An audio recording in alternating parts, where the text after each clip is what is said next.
Olá pessoas, e aí, tudo bem com vocês? Eu espero que sim. Aqui quem vos fala é Raiele Nogueira. Hoje eu trago para vocês o resumo do livro Mais Esperto que o Diabo, de Napoleão Hill. Mas antes de começar, peço que se inscreva no canal e ative o sininho das notificações para você não perder nenhum vídeo. Deixe seu like para incentivar o meu trabalho. Vamos lá! Resumo do livro Mais Esperto que o Diabo. Existem 3 coisas interconectadas dentro da minha entrevista com o diabo que mais me interessam. Esses 3 fatores me interessam porque foram as influências mais importantes da minha vida, um fato que qualquer leitor da minha história consegue facilmente discernir. Os 3 fatores mais importantes são: o hábito de alienar-se, a lei do ritmo hipnótico, através da qual todos os hábitos acabam se tornando permanentes, e o elemento tempo. Esse trio de forças invariavelmente está presente no destino de todos os homens, de forma inviolável. Essas 3 forças acabam tendo um novo e mais importante significado quando são estudadas e combinadas como uma força grupal. Não precisa ter muita imaginação e nem muito conhecimento sobre as leis naturais para entender que a maior parte das dificuldades nas quais as pessoas se encontram são suas próprias criações. Além disso, as dificuldades raramente são o resultado de circunstâncias imediatas. Elas geralmente são o ápice de uma série de circunstâncias, as quais foram consolidadas através do hábito da alienação, com a colaboração do tempo. Samuel Insu não perdeu o seu império industrial de 4 bilhões de dólares como resultado da crise econômica. Ele começou a perder muito antes da crise, quando ele tornou-se vítima de um grupo de mulheres que o seduziram, tornando seus talentos de grande utilidade pública em uma grande ópera. Se em algum momento um homem na mais alta posição do mundo financeiro despencou devido ao poder da alienação, do ritmo hipnótico e do tempo, esse homem foi Samuel Insu. Eu estou escrevendo sobre o Sr. Insu baseado em um conhecimento profundo sobre a sua pessoa e as causas dos seus problemas, os quais datam desde o tempo em que eu servi com ele durante a Primeira Guerra Mundial, até o momento da sua tentativa doentia de fugir de si mesmo.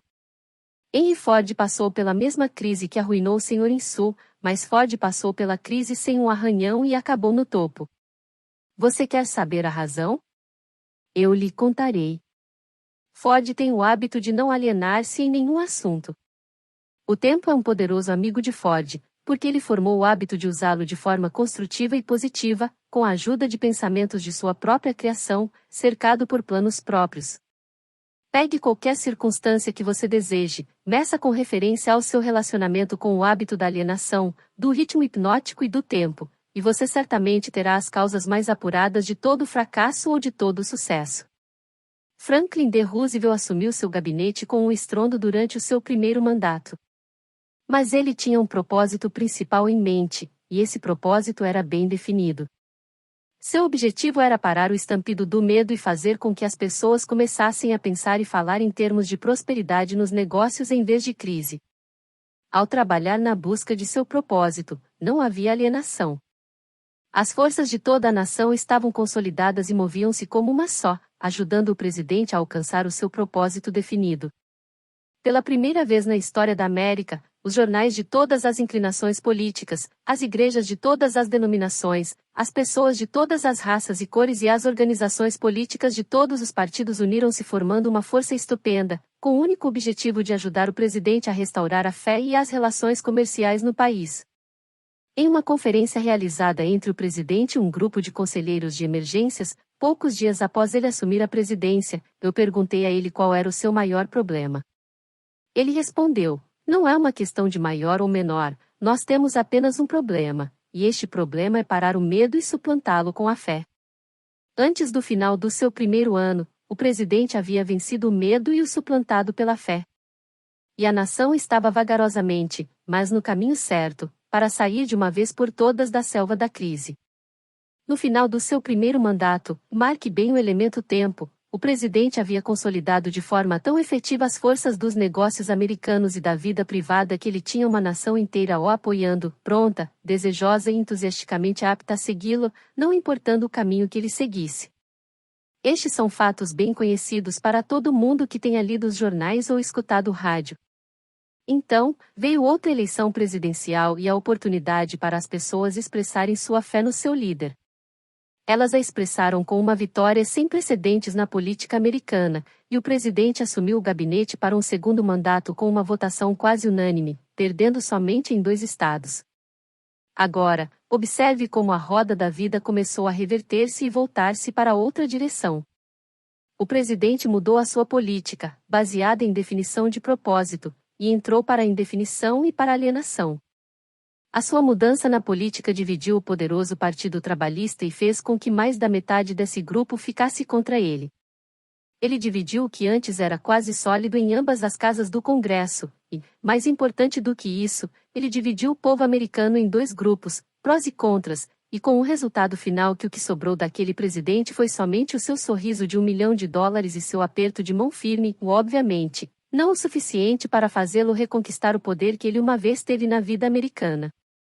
Aqui, então, temos o excelente exemplo de um homem que foi aos céus com grande força, através da definição de propósito, e desmoronou para o ponto de partida pelo hábito da alienação. Tanto na subida quanto em sua queda, pôde-se ver claramente o funcionamento da alienação e da não alienação, alcançando um pico através do poder do ritmo hipnótico e do tempo. Em toda a minha vida, o diabo teve uma dramática história para contar sobre os seus negócios comigo. Ele viu eu me alienar e me desalienar em oportunidades de negócios, os quais muitos teriam dado tudo o que tinham para tê-las. Ele viu eu me alienar na minha política de relacionamento com os outros, particularmente na minha falta de cautela nos negócios. A circunstância que me salvou do controle fatal da lei do ritmo hipnótico foi a definição de propósito com a qual, finalmente, eu dediquei toda a minha vida para a organização de uma filosofia de realização pessoal, orientada para o sucesso. Alienei-me em algum momento ou outro, em pequenas ações e decisões, mas a minha alienação foi anulada pelo meu propósito maior, que era o suficiente para restaurar a minha coragem e colocar-me no caminho da busca do conhecimento, em todas as pequenas derrotas. Aprendi alguma coisa da natureza danosa do hábito da alienação enquanto estava engajado em analisar mais de 25 mil pessoas na conexão com a organização da lei do sucesso. Essas análises mostraram que somente 2 de cada 100 pessoas possuem um objetivo definido na vida. As outras 98 foram pegas pelo hábito da alienação. Parece-me mais do que uma coincidência de que minhas análises claramente corroboraram as afirmações do diabo, de que ele controla 98 de cada 100 pessoas, devido justamente ao hábito da alienação. Olhando para o passado e analisando a minha própria carreira, eu posso ver claramente que eu poderia ter evitado a maioria das derrotas temporárias com as quais eu me deparei se eu tivesse naquele momento seguido um plano para a obtenção do meu maior propósito na vida. Da minha experiência em ter analisado os problemas de mais de 5 mil famílias, eu sei, definitivamente, que a maioria das pessoas casadas que se desarmonizam um com o outro fazem devido ao acúmulo de um grande número de pequenas circunstâncias no seu casamento, as quais poderiam ter sido esclarecidas e contornadas no momento em que foram criadas, se houvesse uma política definida para fazê-lo. Eles não vivem a sua vida de casal com definição de propósito. Assim a história é feita, desde o princípio dos tempos. O homem que possui o plano mais definido, com propósito e força, caminha para a vitória. Os outros correm para conseguir abrigo e acabam sob a liderança daqueles que são mais determinados. A resposta não é difícil de encontrar, não há necessidade de olhar para o céu para encontrá-la. Da minha parte eu preferiria procurar a resposta no diabo, porque ele me contaria rapidamente que a vitória vai para as pessoas que sabem o que querem e que estão determinadas a consegui-la. Elas dominaram o hábito da alienação. Elas possuem políticas definidas, planos definidos e objetivos definidos.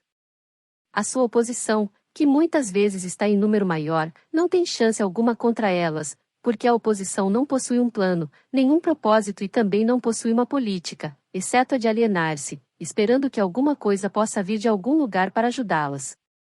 Naquelas 3 breves frases, você possui todas as informações necessárias para distinguir com clareza a diferença entre o sucesso e o fracasso, a força e a falta dela. Chegamos agora perto do fim de nossa visita através deste livro. Se fossemos tentar colocar em apenas uma frase a coisa mais importante que eu tentei expressar através deste livro, seria algo do tipo: os desejos dominantes podem ser cristalizados nos seus equivalentes físicos, através da definição de propósito, amparada por planos definidos, com a cooperação da lei natural do ritmo hipnótico e do tempo. Aí você tem a fase positiva da filosofia de realização pessoal que eu tentei descrever através deste livro, com o máximo de brevidade e simplicidade. Se você expandir a filosofia com o propósito de adaptá-la às circunstâncias da vida, você verá que ela é tão grande quanto a vida em si mesma, que ela cobre todos os relacionamentos humanos, todos os pensamentos humanos, objetivos e também desejos. Então, aqui estamos, no final da mais estranha de todas as milhares de entrevistas que eu fiz com as maiores personalidades, por um período de mais de 50 anos de trabalho, na minha procura pelas verdades da vida, que levam à felicidade e à segurança econômica. É estranho, no entanto, que, após ter tido a cooperação ativa de homens como Carnegie, Edison e Ford, eu tenha sido compelido finalmente a ir até o diabo para encontrar um conhecimento prático do maior de todos os princípios revelados na minha procura pela verdade. Como é estranho que eu tenha sido forçado a experimentar a pobreza, o fracasso e a adversidade, em centenas de formas, antes de ter tido o privilégio de entender e utilizar a lei da natureza que neutraliza essas armas e as elimina de nosso caminho. Mas o mais estranho de toda esta dramática experiência que a vida me proporcionou é a simplicidade da lei pela qual, se eu a tivesse entendido, poderia ter transmutado meus desejos de forma substancial, sem ter de me submeter tantos anos a períodos de miséria e dureza. Eu enxergo agora, no final da minha entrevista com o diabo, que eu estava carregando em meus próprios bolsos os fósforos com os quais o fogo da adversidade estava me queimando. E eu vejo também que a água com a qual esse fogo poderia ter sido extinguido estava em grande abundância, sempre disponível, esperando pelo meu comando. Eu procurei pela pedra filosofal com a qual o fracasso pode ser convertido em sucesso somente para aprender que tanto o sucesso quanto o fracasso são resultados das forças evolucionárias do nosso dia a dia, através do qual os pensamentos dominantes são costurados ponto a ponto e transformados nas coisas que queremos, ou nas coisas que não queremos, de acordo com a natureza desses pensamentos. Infelizmente, eu não entendi essa verdade no momento em que alcancei a idade da razão, porque, se a tivesse entendido, teria sido capaz de desviar dos obstáculos que fui forçado a pular, enquanto caminhava no vale da sombra da vida. A história da minha entrevista com o diabo agora está em suas mãos. Os benefícios que você receberá dela serão da exata proporção do pensamento que ela inspira em você. Para beneficiar-se da leitura desta entrevista, você precisa concordar com cada porção dela. Você somente tem que pensar e chegar às suas próprias conclusões em relação a cada parte desta entrevista. O quão razoável ela é. Você é o juiz, o jurado e o advogado, tanto da defesa quanto da acusação. Se você não vencer o seu caso, a perda e a causa da perda serão somente suas. Por hoje é isso, até a próxima.